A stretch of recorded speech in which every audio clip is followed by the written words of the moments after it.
దేవుని వాక్యం చదువుకుందాము. కీర్తనల గ్రంథం 103వ కీర్తన 13వ వచనం.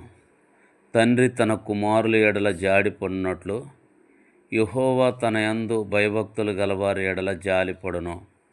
చాలు.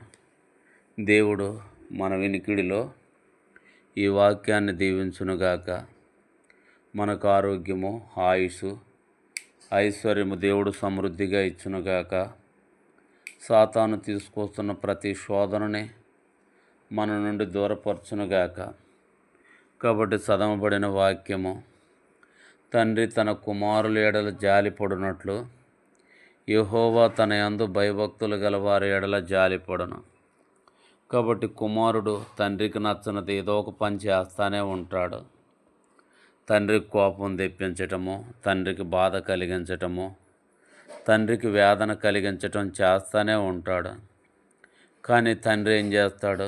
జాలి పడతాడు, దయ చూపిస్తాడు. అయ్యో నా కుమారుడు చిన్నోడు, వాడికి ఒకటి తెలిస్తే ఒకటి తెలవదని జాలి పడతాడు. అలాగనే దేవుడు కూడా తన భక్తులమైన మన మీద జాలి పడుతున్నాడు. మన తప్పులు పొరపాట్లన్నీ క్షమిస్తూ, మనకు ఆరోగ్యం ఇస్తూ, ఆయుష్ ఇస్తూ, ఐశ్వర్యం ఇస్తూ మనల్ని కాపాడుతున్నాడు. కాబట్టి దేవుని వాక్యం సెలవిస్తుంది. చూడండి, 136వ కీర్తన 24వ వచనం. మన శత్రువుల చేతుల నుండి మనల్ని విడిపించెను, ఆయన కృప నిరంతరముండును. చాలు.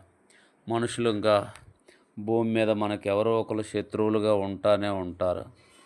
మనకు కీడు చేయాలని చూస్తారు, మనకు హాని చేయాలని చూస్తారు.